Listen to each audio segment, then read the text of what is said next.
A carta de Paulo aos Efésios. A história como Paulo chegou à cidade de Éfeso é muito interessante. Você pode ler sobre isso em Atos capítulo 19. Éfeso era uma cidade enorme. Era o epicentro de adoração da maioria dos deuses gregos e romanos. E durante mais de 2 anos, Paulo teve uma presença missionária realmente eficaz lá e muitas pessoas se tornaram seguidoras de Jesus. Anos depois, após ser preso pelos romanos, Paulo escreveu essa carta. O movimento do pensamento dessa carta divide-a em 2 metades realmente claras. Na primeira metade, Paulo explora a história do Evangelho, como toda a história alcançou seu clímax em Jesus e na criação desta comunidade multiétnica de seus seguidores. A segunda metade da carta está ligada à primeira através da palavra portanto. E aqui Paulo explora como a história do Evangelho deve afetar a forma como vivemos cada parte da nossa história de vida, pessoalmente, em nossos bairros e comunidades e em nossas famílias. Então, vamos nos aprofundar e ver como Paulo desenvolve tudo isso. O capítulo 1 começa com um belo poema em estilo judaico, onde Paulo louva a Deus, o Pai, pelas coisas surpreendentes que fez em Jesus Cristo. Desde a eternidade passada, o Pai teve como propósito escolher e abençoar um povo da aliança.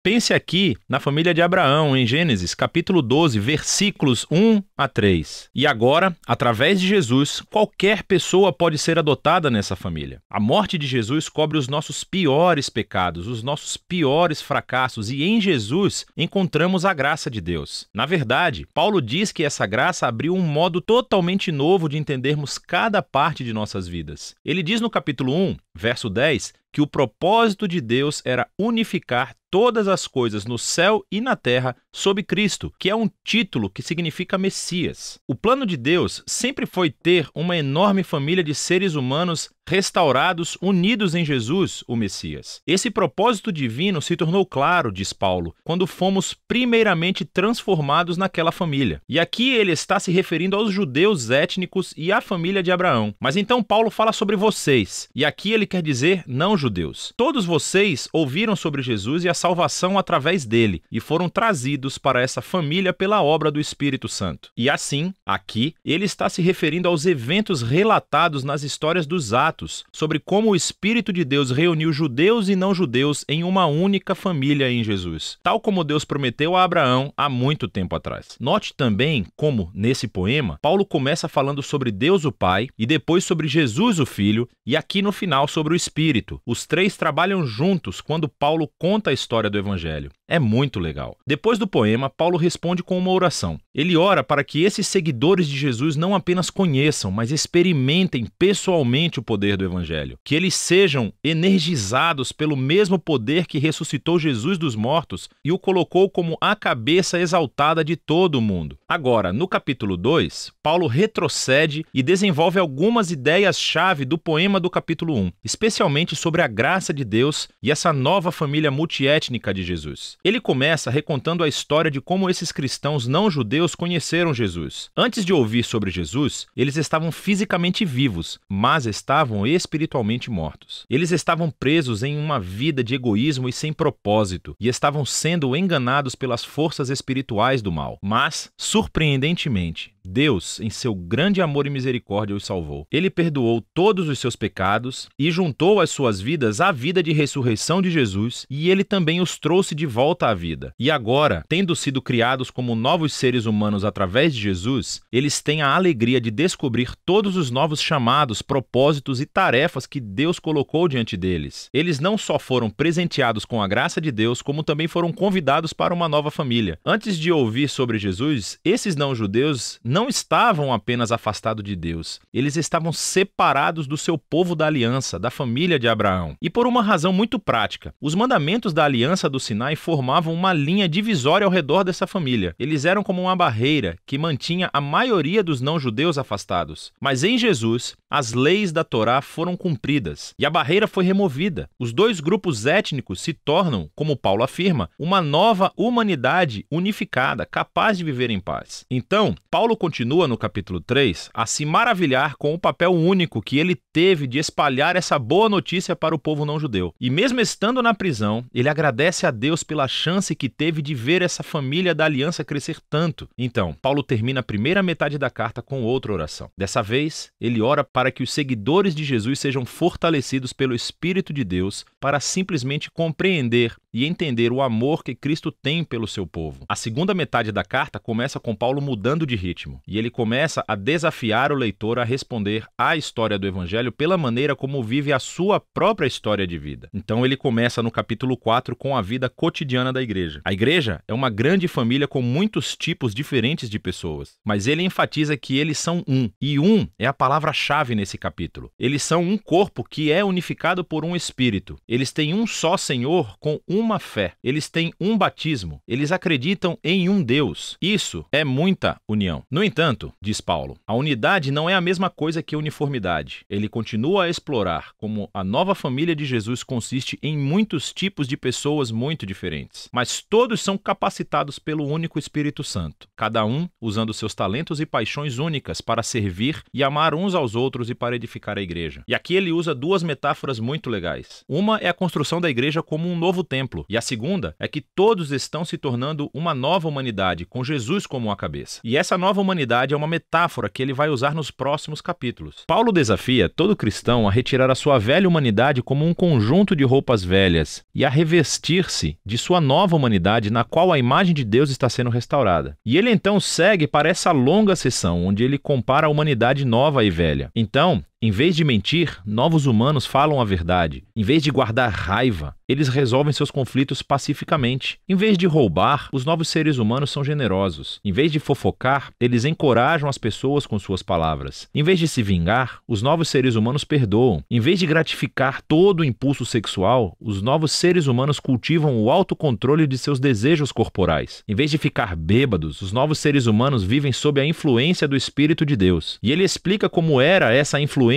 de 4 maneiras diferentes. As 2 primeiras têm a ver com o canto. Cantar juntos, mas também cantar sozinhos. E isso é realmente interessante. A primeira coisa que Paulo pensa sobre como o Espírito funciona na vida do povo de Jesus é cantar e música. O terceiro sinal da influência do Espírito é gratidão por tudo. E a quarta é que o Espírito obrigará os seguidores de Jesus a se colocarem abaixo dos outros e a elevar os outros como mais importantes que eles mesmos. E Paulo, na verdade, expande esse quarto ponto mostrando como isso funciona no casamento cristão. Então, você tem uma esposa que segue Jesus. Ela é chamada a respeitar e permitir que seu marido se torne responsável por ela. E o marido é chamado a amar a sua esposa e usar sua responsabilidade para colocar a sua vida egoísta de lado e priorizar o bem-estar de sua esposa acima do seu. E Paulo diz que esse tipo de casamento está realmente reencenando a história do Evangelho. As ações do marido imitam Jesus e o seu amor, e o seu auto-sacrifício. As ações da esposa imitam a igreja, o que permite que Jesus a ame e a faça nova. Paulo então aplica a mesma ideia a filhos e pais, bem como escravos e mestres. Paulo encerra a carta lembrando a esses cristãos a realidade do mal espiritual. Esses são seres e forças que tentarão prejudicar a unidade do povo de Jesus e a comprometer a sua nova humanidade. E assim, Paulo os desafia a permanecerem firmes e a colocarem esse conjunto metafórico de armaduras corporais que ele descreve em detalhes. E Paulo tirou todas essas peças de armadura do livro de Isaías e como Isaías descreveu o rei messiânico. E agora, como seguidores do Messias, precisamos adotar os atributos do Messias como nosso, porque nós formamos o corpo de Jesus. Na prática, acho que Paulo quer que os cristãos comecem a formar hábitos, usando proativamente a oração e as escrituras em nossos relacionamentos uns com os outros, para nos ajudar a crescer e a amadurecer como seguidores de Jesus. E essa é a carta aos Efésios, muito poderosa. É onde Paulo resume toda a história do Evangelho e como ele deve reformular cada parte da nossa história de vida.